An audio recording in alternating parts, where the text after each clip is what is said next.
तो हेलो दोस्तों, आज हम लोग स्टार्ट करने जा रहे हैं ब्लॉकचेन टेक्नोलॉजी एंड एप्लीकेशन। काफ़ी सारे इंस्टीट्यूट्स में और काफ़ी सारे कॉलेजेस में आपको देखने को मिलेगा ये चैप्टर्स बहुत इंपॉर्टेंट होती है। और इसलिए भी ये चैप्टर जरूर इंपॉर्टेंट हो जाती है क्योंकि काफ़ी सारे सब्जेक्ट्स होते हैं, काफ़ी सारे सब्जेक्ट ऐसे होते हैं जहाँ पर आपको प्लेसमेंट से रिलेटेड कुछ खास हेल्प नहीं करनी होती। लेकिन जहाँ पर ब्लॉकचेन टेक्नोलॉजी एंड एप्लीकेशंस की बात करेंगे तो ये जो सब्जेक्ट्स है ये पूरी की पूरी डिपेंडेंट होती है खुद ही प्लेसमेंट रिलेटेड ये सब्जेक्ट बनी हुई है। अगर ये जो सब्जेक्ट्स है अगर आप इसे अच्छे से पढ़ लेते हैं तो जो आप अगर हायरिंग के लिए जाएंगे, कभी भी इंटरव्यू में बैठेंगे तो सिर्फ ब्लॉक से रिलेटेड ही आप टेक्नोलॉजी पर पूरी की पूरी वेस्ट काम कर सकते हैं और इसी पर जाकर इसी कोर्स पे आप जॉब के लिए भी आप आगे बढ़ सकते हैं। तो हम लोग स्टार्ट करेंगे आज ब्लॉकचेन टेक्नोलॉजी।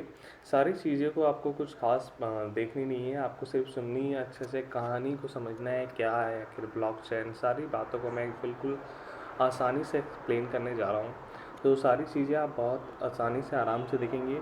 बाकी चीज़ें आपको मेरे अनुसार एग्ज़ाम पॉइंट ऑफ व्यू से आपको कुछ खास देखने की ज़रूरत नहीं पड़ेगी। आप अगर सुन लेते हैं अच्छे से तो आपको सारी चीज़ समझ में आ जाएंगी।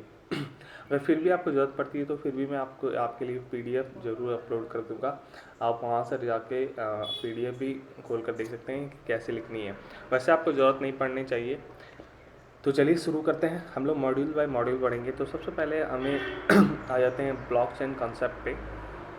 तो ब्लॉकचेन जो कॉन्सेप्ट है, इस कॉन्सेप्ट को समझने से पहले हमें ये समझना ज़रूरी है कि ये ब्लॉक्स यूजेस कहाँ पर होती है, इसकी यूज़ क्या क्या है और क्यों हमने ब्लॉकचेन को बनाया है, या फिर क्यों इस टेक्नोलॉजी आज दर पर दर डेली बाई डेली ये हर टेक्नोलॉजी में आगे बढ़ती जा रही है।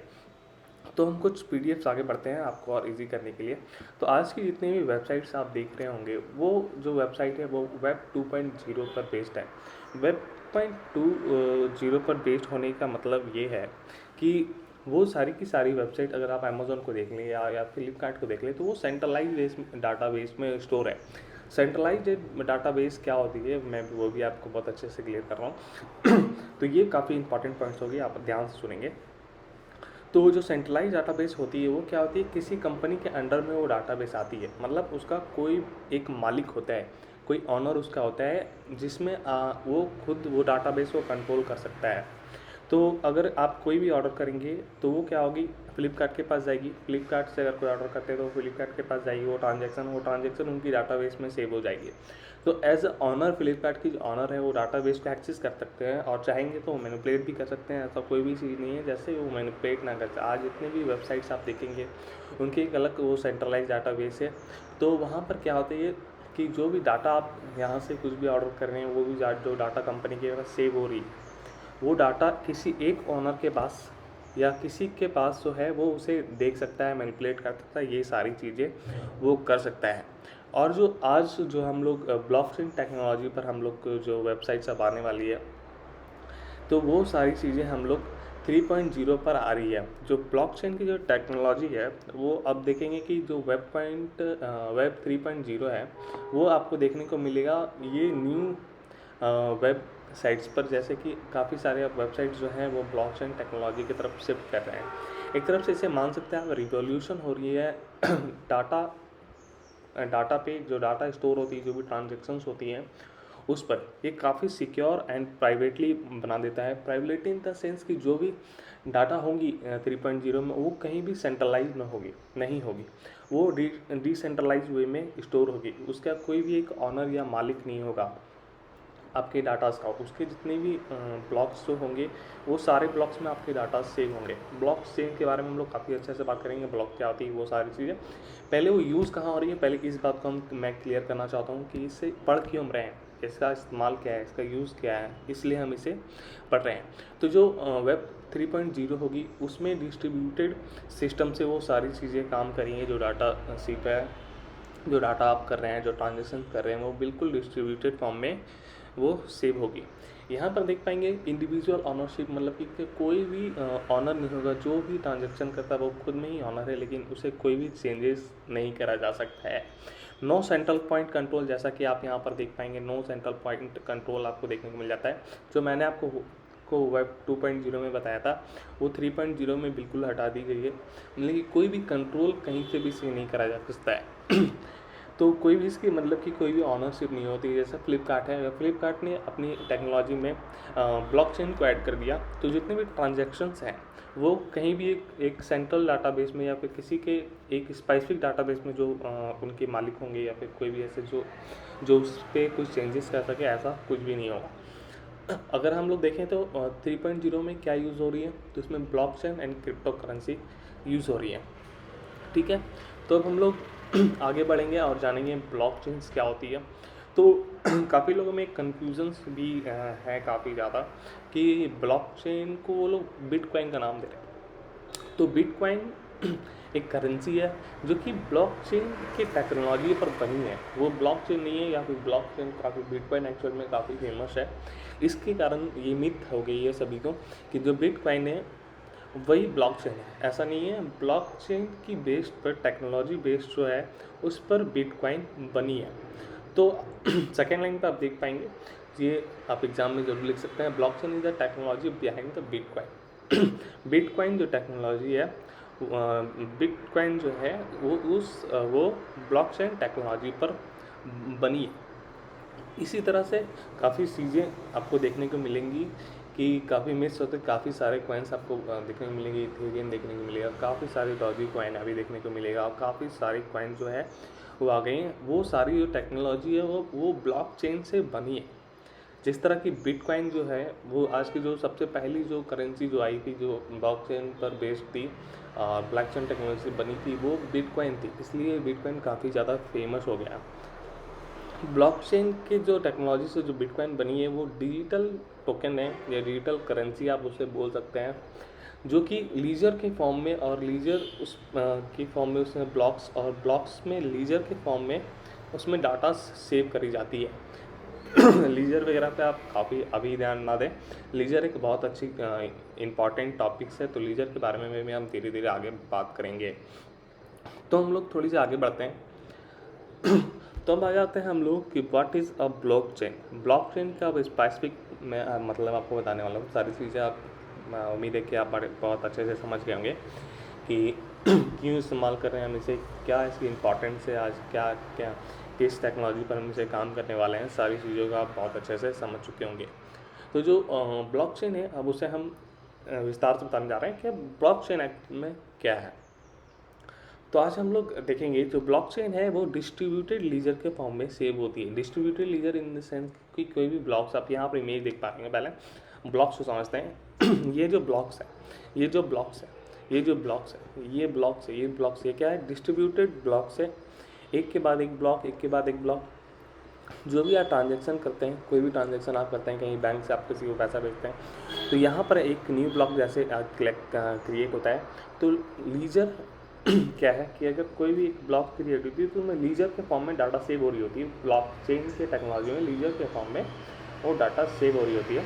तो लीजर जो है एक तरह से आप मान सकते हैं कि वो लेखा जोखा है। लेखा जोखा इन द सेंस कि आप जो भी ट्रांजेक्शन कर रहे हैं, आप किस टाइम पे कर रहे हैं, कितनी भी ट्रांजेक्शन कर रहे हैं, उस ब्लॉक की क्या नाम होगी, वो सारी चीज़ें ब्लॉक में लीजर के फॉर्म में सेव होती है। लीजर एक समझ लें आप ट्रांजेक्शन की लिस्ट बनती है, वो लीजर जो ब्लॉकचेन में जो लीजर होती है, लीजर में उसे सेव कराया जाता है। कंफ्यूज मत होइएगा, जो भी कंफ्यूजन होगी आप कमेंट में मुझे ज़रूर बताइएगा। मैं फिर से कोशिश करूँगा एक और अच्छे से वीडियो बनाने की, उसके बाद और भी आपको उसमें मैं आपको जो भी जानकारी अभी नहीं मिल पा रही है अच्छे से या फिर कहीं भी कंफ्यूजन हो रही है तो आप ज़रूर से कमेंट कर सकते हैं। तो लीजर क्या है, ब्लॉक्स में सेव होती है, ब्लॉक्स में सेव होती है विथ लीजर, जिसमें ट्रांजैक्शन लिखी हुई होती है, उसमें टाइमिंग लिखी हुई होती है, कहाँ से किसके ट्रांजैक्शन में गई है, वो सारी चीज़ें उसमें दी गई है दी गई होती है, वो लीजर में वो सेव होती है।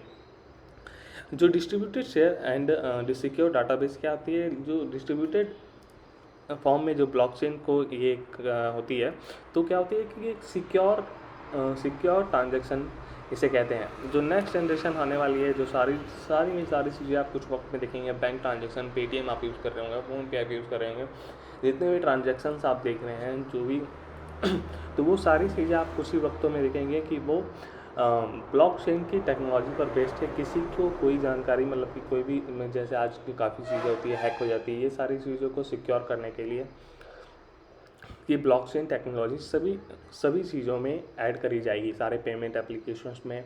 ऐसा नहीं है सिर्फ पेमेंट एप्लीकेशन पे ही काफ़ी चीज़ें होती है जो डॉक्यूमेंट ट्रांसफ़र करती है। तो डॉक्यूमेंट ट्रांसफ़र क्यों करती होगी, जो मेल जैसे आप सेव करते होंगे कहीं पे, तो वो सारी चीज़ें हैं, वो सारी चीज़ें ब्लॉकचेन चेन टेक्नोलॉजी पर बेस्ड होने वाली है। तो थोड़ी सी हम आगे बढ़ेंगे, ये देख पाएंगे ब्लॉकचेन टेक्नोलॉजी वो डिसेंट्रलाइज एवरीथिंग होती है। मतलब कि कोई भी चीज़ सेंट्रलाइज फॉर्म में नहीं होती, कोई भी इसका ऑनर नहीं होता है, वो इंडिविजुअली सब कुछ खुद में ही ऑनर होता है। और सारी चीज़ें ब्लॉकचेन में वन बाय वन ऐड कर जाता है। कोई भी सेंट्रल डाटाबेस ऐसा नहीं होता है जिसमें कोई भी एक पर्सनल ऑनर हो और उसे चेंज कर सके, ठीक है। तो जो ब्लॉकचेन में कोई भी ट्रांजैक्शन होती है ना, तो ईच ट्रांजैक्शन आर वेरीफाइड। जो सारी ट्रांजैक्शन होती है वो बिल्कुल वेरीफाई होती है। वो कैसी होती है, अगर आपने इस ब्लॉक में कोई ट्रांजैक्शन कराया है, ठीक है, तो जो ट्रांजैक्शन आपने यहाँ कराया है वो सारी ट्रांजैक्शन ब्रॉडकास्ट होती है यहाँ से लेकर ये सारी सारी की सारी ब्लॉकचेन्स में। अगर आपने यहाँ पर किसी को 10 रुपीज़ किसी को भेजा है, ब्लॉकचेन आपकी टेक्नोलॉजी में यूज्ड है, और आपने ये क्या कराया है, 10 रुपीज़ यहाँ पर भेजा है किसी को, ओके। तो जो 10 रुपीज़ आपने किस समय में भेजा है, किसे भेजा है, वो सारे ब्लॉकचेन में वो ब्रॉडकास्ट होगी मतलब कि यहाँ पर जो ट्रांजैक्शन हुई, ये ट्रांजैक्शन इसमें भी जाएगी, ये ट्रांजैक्शन इसमें भी जाएगी, ये ट्रांजैक्शन इसमें भी जाएगी, ये ट्रांजैक्शन इसमें भी जाएगी। मीन्स कि जो भी ट्रांजैक्शन आप करते हैं वो सारे ब्लॉक्स को ट्रांसफ़र करते हैं। मतलब कि जो भी डाटा आप ट्रांसफ़र करेंगे, जो भी ट्रांजैक्शन करेंगे, वो सारे के सारे ब्लॉक्स के पास वो डाटा प्रोवाइड होगा। उससे सिक्योरिटी में ये फ़ायदा होता है कि अगर कोई भी ट्रांजैक्शन अनऑथराइज हो, या फिर तो अगर मान लो कि आप कोई हैक कर लेता है, मान लो कर ही लेता है, तो इस ब्लॉक में अगर कोई भी हैकिंग स्टार्ट करता है, तो वो जो 10 रुपीज़ को आपको वो चेंज करने की कोशिश कर रहा है, यहाँ की जो ट्रांजैक्शन हुई है वो 10 रुपीज़ को कोशिश कर रहा है कि मैं से 100 रुपीज़ में चेंज कर दूँ।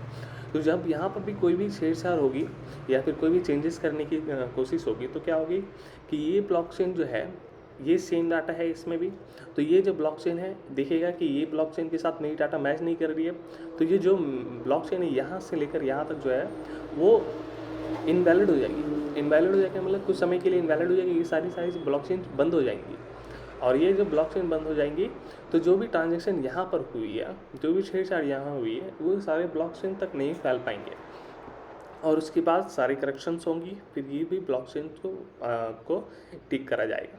तो इस तरह से ब्लॉकचेन अपने ट्रांजैक्शन को सारी की सारी जो इन्फॉर्मेशन है ब्रॉडकास्ट करता है हर एक ब्लॉकचेन से जो उसमें जुड़ा हुआ है। और कोई भी हैकिंग करने की कोशिश करता है, कुछ चेंजेस करने की कोशिश करता है ट्रांजैक्शन में, तो यहाँ पर वो इनवैलिड हो जाती है, जो भी आगे उससे सारे जो भी ब्लॉक्स कनेक्टेड हैं। तो ये जो देख पाएंगे यहाँ पर, peoples from anywhere in the world can transact with other in a large peer to peer network. तो ये जो कनेक्शन आप देख पा रहे हैं, ये तो हम लोग कहते हैं peer to peer network, and without centralise management. कोई भी इसकी सेंट्रलाइज मैनेजमेंट नहीं, आप यहाँ ट्रांजेक्शन करेंगे तो वो सारे के सारे ब्लॉक्स में चलेंगे। ऐसा नहीं कि इसमें आपने ट्रांजेक्शन कराए तो सिर्फ इसमें ही आपका डाटा स्टोर है और कहीं भी आपका डाटा स्टोर नहीं है। तो ये जो चीज़ें हैं ये ब्लॉकचेन के लिए बनाई गई है। इसी टेक्नोलॉजी का इस्तेमाल करते हैं हम आज की जितनी भी टेक्नोलॉजी बन रहे हैं। थोड़े से आगे बढ़ेंगे तो और आपको क्लियर होगा, धीरे धीरे आप आगे बढ़ते रहें। काफ़ी सारी चीज़ें जो छोटी छोटी चीज़ें यहाँ पर दिख पा रही हैं, पीयर टू पीयर नेटवर्क, ये आपको अभी समझ में नहीं आएगा, इसके स्पेसिफिक टॉपिक है। तो ये सारी चीज़ें हम लोग बहुत अच्छे से पढ़ने वाले हैं, तो वीडियो में पूरी की पूरी बने रहें। आपको सारी चीज़ें एग्जाम पॉइंट ऑफ व्यू से आपको कोई भी प्रॉब्लम नहीं होने वाली है। तो यहाँ पर आप देख पाएंगे वही सारी चीज़ें लिखी गई है कि ब्लॉकचेन क्या है। यहाँ पर फिगर्स आप समझने की कोशिश करें, ज़्यादा आप पढ़ेंगे ये तो पढ़ लेंगे, बाद में भी मैं आपको दे दूँगा PDF, तो आप पढ़ लेंगे। तो यहाँ पर देख पाएंगे जो भी ब्लॉकचेन में ट्रांजेक्शन होती है वो ब्लॉक्स के फॉर्म में होती है। ब्लॉक्स क्या सेव करता है, लीजर सेव करता है। और लीजर्स क्या होती है, ब्लॉक क्या होती है, लीजर्स क्या होती है, जो लीजर है ब्लॉक के अंदर आती है। तो ब्लॉक्स और लीजर्स क्या है, डिस्ट्रीब्यूशन है। डिस्ट्रीब्यूशन है, देख पाएंगे यहाँ एक पॉइंट बनी, यहाँ एक पॉइंट बनी, ये डिस्ट्रीब्यूशन सा ब्लॉक है। वहाँ ट्रांजेक्शन होती है, कन्फर्मेशन होती है, जो कि सारे के सारे ब्लॉक्स में होता है ना। अगर आप 10 रुपये ट्रांसफ़र करेंगे तो अगर सारे के सारे ब्लॉक्स में अपडेट होंगे। अगर कोई भी ट्रांजेक्शन फेल होता है तो यहाँ पर क्या होती है, सारे ब्लॉक्स में जैसे ही ट्रांसफ़र हो गया डाटा तो कन्फर्मेशन आपको हो जाएगी या फिर ट्रांजेक्शन हो गई है, यहाँ POW जो है वो मैं आपको अच्छे से बताऊंगा बाद में, इसे आप अभी ध्यान ना दें, थोड़ी सी लंबी हो जाएगी। और यहाँ पर आप देख पाएंगे तो ये है रिजल्ट के फॉर्म में जितने भी आपने ट्रांजेक्शन किया और उसके बाद मिलता है आपको रिजल्ट। तो कुछ नहीं, आप अगर ये सारी चीज़ें याद रखेंगे, ये लाइन को आपको याद रखना है, ब्लॉक, लीजर, डिस्ट्रीब्यूशन, ट्रांजेक्शन, एक एक पॉइंट आप सारी चीज़ों में लिखेंगे, ब्लॉक से आपको क्या आंसर जो है वो कंप्लीट हो जाएगा। हम लोग चलते हैं दूसरे पेज में। तो आप देख पाएंगे जो लीजर है यहाँ पर आ जाएगा फिर से। लीजर एक बहुत बेहतरीन और बहुत इंपॉर्टेंट टॉपिक है ब्लॉकचेन में। तो इससे मैं अच्छे से एक स्पेसिफिक वीडियो बनाकर एक स्पेसिफिक से लीजर के बारे में हम लोग भी बात करेंगे। तो वो सारी चीज़ it's a ledger a file that is a constantly growing. जो लीजर फाइल है वो क्या होती है ना, वो कॉन्स्टेंटली ग्रो करते जाती है। कोई भी ट्रांजेक्शन होती है तो उसमें अपडेट होगा, फिर दूसरा कोई ट्रांजेक्शन होता है फिर उसमें अपडेट होगा, फिर कोई तीसरा ट्रांजेक्शन होता है फिर उसमें अपडेट होगा। एंड लीजर जो होती है, जो भी ट्रांजेक्शन होती है वो परमानेंट होती है। अगर एक बार भी कोई आपने कोई भी ट्रांजेक्शन कर दिया ब्लॉकचेन की मदद से, तो वो जो ट्रांजेक्शन है वो आप उसे चेंज नहीं कर सकते हैं, वो चेंज होगी ही नहीं आपके चाहने पर भी। आपने ही ट्रांजेक्शन कराए, लेकिन आप ही चाहेंगे कि मैंने ट्रांजेक्शन कराया कुछ तो मैं उससे थोड़ी चेंजेस कर दूँ, तो वो आप भी नहीं कर सकते। जिसने भेजा है, जिसने वो ट्रांजेक्शन कराया है, वो भी चेंज नहीं कर सकता है। एक बार आपने कोई ट्रांजेक्शन कर दिया तो हो गया परमानेंट, उसे कोई भी चेंज नहीं कर सकता है। तो यहाँ पर जो सिक्योरिटी है, एडवांस क्रिप्टोग्राफी के बारे में हम लोग भी अच्छे से बात करेंगे। क्रिप्टोग्राफी बेसिकली सिक्योरिटी पर्पज से आता है, इसे हम लोग काफ़ी पढ़ेंगे। आपने अगर प्रीवियस सेमेस्टर में या फिर अपने सेमेस्टर में पढ़ा होगा सिक्योरिटी जो सब्जेक्ट है, तो वो उसमें आपको ये सारी चीज़ें पढ़ेंगे, लेकिन फिर भी मैं आपके लिए अच्छे से वो सारी चीज़ें बताऊँगा, इसलिए काफ़ी मैथमेटिकल्स वगैरह है उसमें, तो सारी चीज़ें मैं आपको बताऊँगा। तो आप चैनल को सब्सक्राइब जरूर कर लें। तो और हम लोग देखने वाले हैं कि यहाँ है क्रोनोलॉजिकल। ये क्या है ना कि कोई ब्लॉक में ट्रांजेक्शन होती है ना, तो क्रोनोलॉजिकल वे में सेव होती है। अगर आपने अभी ट्रांजेक्शन किया कुछ, फिर दूसरा ट्रांजेक्शन कराएं, तो वन बाय वन क्या होती है, ट्रांजेक्शन सेव हो रही होती है। आफ्टर वन इस तरह करके सेव हो रही होती है। यहाँ जो है इम्यूटेबल का मतलब वही है कि आप कोई भी चेंजेस नहीं कर सकते हैं। नेवर भी चेंज, आप देख पाएंगे यहाँ पर नेवर भी चेंज। इम्यूटेबल का मतलब होता है कि आपने कोई भी ट्रांजेक्शन कर दिया ब्लॉकचेन की मदद से, तो आप उसे चेंज नहीं कर सकते हैं। तो यहाँ पर ये लास्ट स्लाइड्स होगी, उसके बाद हम लोग नेक्स्ट क्लास में पढ़ेंगे बाकी सारी चीज़ें। तो ये काफ़ी इंपॉर्टेंट हो सकती है आपके लिए, और ये फिगर्स जो है वो आप जरूर बनाना। हाँ, ब्लॉकचेन वर्क तो ये अब आपको बहुत अच्छे से समझ में आएगा। कोई भी यूज़र्स क्या है, यहाँ पर देख पाएंगे यूज़र रिक्वेस्ट करता है किसी भी ट्रांजेक्शन को, तो ट्रांजेक्शन जो भी आती है यहाँ पर, तो ये ब्रॉडकास्ट होती है। जितने भी नोड्स तो नोड कनेक्टेड है, ये नोड्स जितने कनेक्टेड है, ये ब्लॉक्स इतने कनेक्टेड है, ये सारी ब्लॉक्स में क्या होगी, आपकी जो आपने 10 रुपये यहाँ ट्रांसफ़र कराया ना, तो यहाँ पर भी जाएगी, यहाँ पर भी जाएगी, यहाँ पर भी जाएगी। कितने टाइम में कराए वो भी जाएगी, कितने टाइम में कराया आपने, है ना। तो इसे हम लोग स्मार्ट कॉन्ट्रैक्ट कहते हैं। स्मार्ट कॉन्ट्रैक्ट इन सेंस कि एग्रीमेंट जैसा कुछ ऐसा। स्मार्ट कॉन्ट्रैक्ट भी एक अलग से टॉपिक है, उससे भी हम लोग अच्छे से पढ़ेंगे। अभी आप समझ लो कि ब्लॉक में कोई भी ट्रांजेक्शन करते हैं तो नोड टू नोड, हर नोड्स में वो जो डाटा आपने ट्रांसफ़र कराया है वो हर एक नोड में ब्रॉडकास्ट होगी, इधर भी होगी उधर भी होगी, सारी जगह में होगी। मतलब कि इसके अकाउंट में अगर 10 रुपये है, तो ये 25 वाली जो नोड है उसे ये पता रहेगी कि आपके अकाउंट में 10 रुपये है, इसे ये पता रहेगी, इसे ये पता रहेगी, इसे अगर आपने 1 रुपये किसी को भेजा तो आपके अकाउंट में 9 रुपये होगी। तो ये सारी चीज़ों को पता रहेगी, इन सारों को पता रहेगा इस तरह से। फिर ये कन्वर्ट हो जाती है ब्लॉक्स में, जो कि क्रोनोलॉजिकल मैंने जो बताया ना, इस तरह ये क्रोनोलॉजिकल इसी वे में सारे के सारे ब्लॉक्स सेव रहते हैं हमेशा। तो यहाँ पर आप देख पाएंगे जो भी यूज़र्स ने रिक्वेस्ट करा था वो ट्रांजेक्शन जो है वो उसकी मदद से तो यहाँ पर आप देख पाएंगे जो ट्रांजेक्शन है वो है जो इसमें सेंडर ने सेंड करा था, वो रिसीवर के पास रिसीव हो गया है। तो आज की वीडियो कैसी लगी आप ज़रूर से बताना, और ये बता तो देना, लेकिन ये जो फिगर है ना उसे थोड़ी सी देख लो या स्क्रीनशॉट इसकी रख लो। ये मतलब कि ये फिगर आपको ड्रॉ जरूर करना है। व्हाट इज़ ब्लॉकचेन अगर कहेंगे, कोई भी पूछेंगे, कोई भी सवाल होता है तो ये ब्लॉक्स क्या है, ब्लॉकचेन क्या है, तो ये फिगर आपको जरूर ड्रॉ करना है। इस फिगर की मदद से आप काफ़ी चीज़ें लिख पाएंगे कि नोड टू नोड सारी चीज़ें कनेक्टेड है, एक लेयर से दूसरे लेयर में सारे कुछ ट्रांसफ़र हो रही है। मैं हर बात आपको कुछ ही वक्त में हर चीज़ रिपीट कर रहा हूँ कि आप भूलेंगे नहीं, और जो मैं बार बार रिपीट कर रहा हूँ वो काफ़ी इंपॉर्टेंट है, उसके लिए एक अलग से भी टॉपिक बनेगी। तो ये सारी चीज़ों का जरूर ध्यान रखेंगे। फिगर आपको ज़रूर से याद कर लेना है और देख लेना है, आपको समझ में आ गया होगा। आपको याद करने की आने की ज़रूरत नहीं है, काफ़ी आसानी से मैं समझाऊँगा। और जो भी प्रॉब्लम्स आ रही हैं, जैसे कि कहाँ पर आपको किसी भी कन्फ्यूजन हो रही है, तो आप कमेंट में ज़रूर रिप्लाई करेंगे। तो आज की जो शिक्षा है यहीं समाप्त करते हैं और अगली वीडियोस का इंतज़ार करेंगे। उसके लिए आपको ज़रूर से ज़रूर चैनल को सब्सक्राइब कर लेना है और चैनल को लाइक कर देना है और जितने भी सारे फ्रेंड्स आपके ब्लॉग स्क्रीन पर रहे हैं उसे भी शेयर कर देना है। इससे ज़्यादा कोई भी नहीं चाहिए। पीडीएफ तो मैं आपको कुछ ही वक्त में दे दूँगा। कुछ स्लाइड्स में पढ़ाने के बाद 50 स्लाइड्स 60 स्लाइड्स पढ़ाने के बाद मैं आपको पीडीएफ प्रोवाइड कर दूँगा। उसके लिए आपको कोई भी प्रॉब्लम नहीं होगी। तो थैंक यू।